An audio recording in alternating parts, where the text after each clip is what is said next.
After a very long time of sticking with the very first few ayats of Surah Al-Muzammil, we finally completed these 9 ayats. And as always, I am going to do a recapitulation for both you and for me. So in this particular video, we're going to be focusing on the very first ayah of the surah. And first, we're going to talk about the meaning behind its letters, each letter. And then we're going to talk about the meaning behind each words in this particular ayah.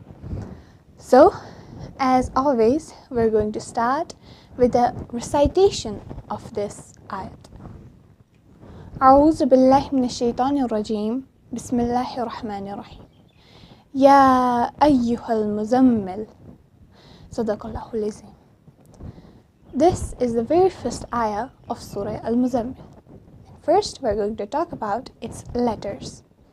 As when we first started these videos, we used to focus more on its letters. And we do that too now, but not as often as we used to. But I really love that method. So I thought I should include that here too. So let's dive into this beautiful ayat. So ayat starts with Ya. And Ya is the symbol of connection, calling, yearning, and intimacy. Then we have Alif, symbol of oneness, divine authority. Then there's Alif again, or we can say Hamza, which is the symbol of power, emergence, command, or spiritual awakening.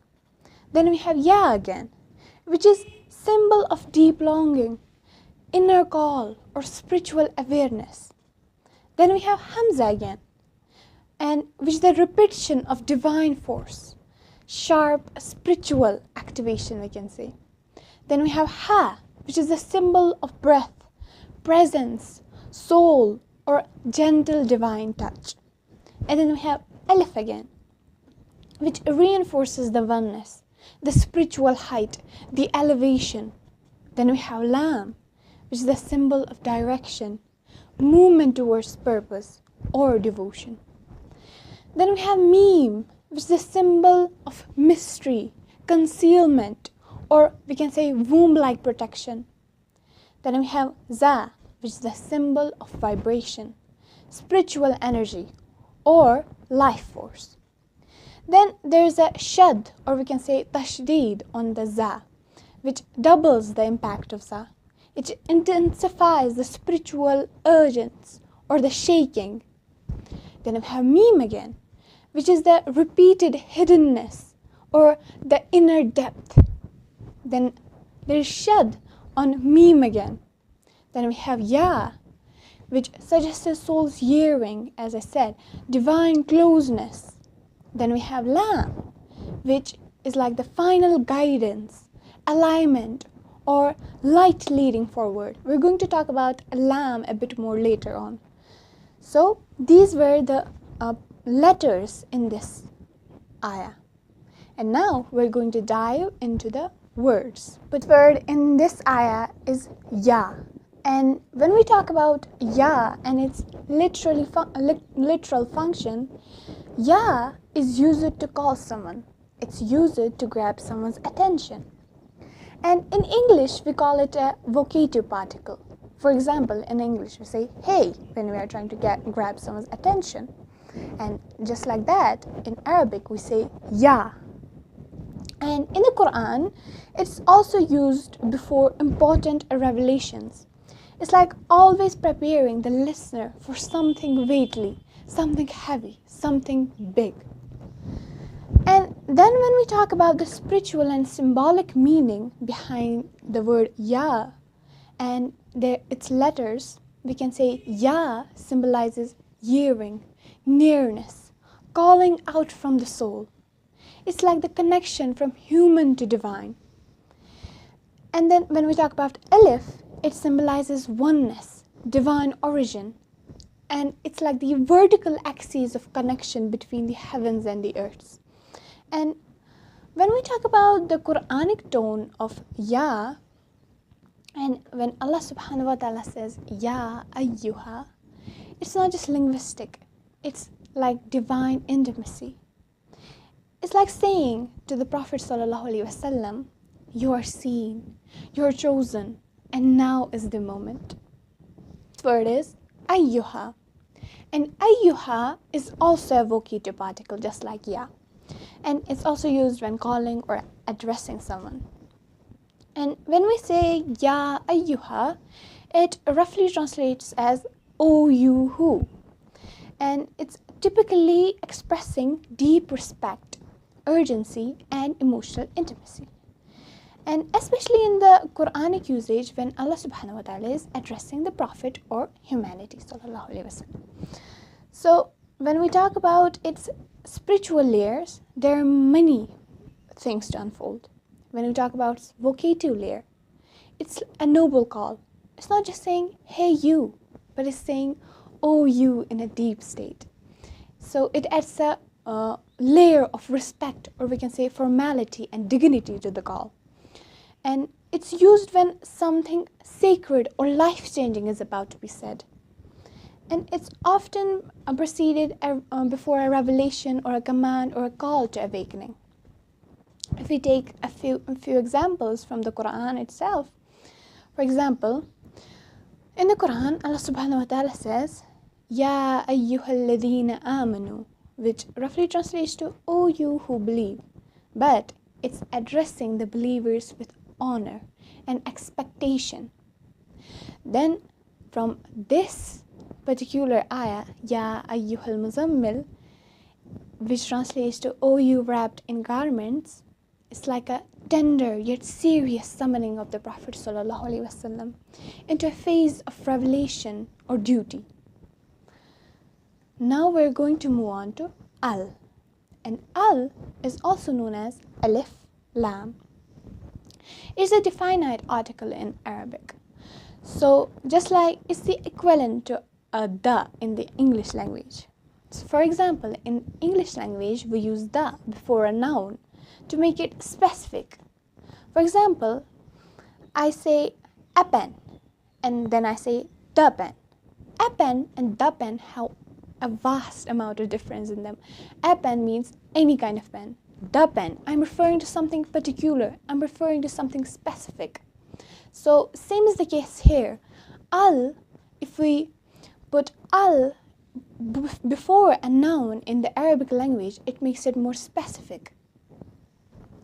So we can talk about the linguistic function of al by an example. For example, we say rajul, which means a man. But if we put al in front of rajul, it means the man. So we're referring to something particular. And we can also say that in the Quran, many of Allah's names start with al. For example, Ar-Rahman, which translates to the most merciful. Al-Malik, the king. So it's different, very different from saying most merciful or just king. It's saying the most merciful, the king, which makes it more particular. It's like we're not referring to any kind of king. We're referring to the very particular king. So this is the function of al. Al represents uniqueness. And I've found out that al, when we talk about al, some mystics interpret al, lam, as the letter of light, as the letter of nur, and alif as the spine or axis of divine unity. And together, when we put alif and lam together, it forms a structure like a beam of divine attention. It's like pointing to what is meant to be seen, known, or realized. And there is an example with the function of al in this particular ayah. We say Al-Muzammil, not just Muzammil, it's Al-Muzammil, which makes it specific. It's not just anyone who's wrapped up in garments. It's the particular one who's wrapped up in the garments. So this was the function of al. We have the word Muzammil. And when we translate Muzammil, it means the one wrapped up, that is, in garments.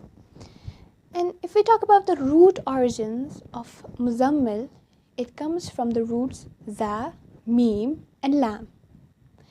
So zammal, and the basic meaning behind zammal is to wrap, bundle up or to cover oneself, especially with clothing or a cloak. And sometimes it can also mean to carry a burden or to travel with provisions.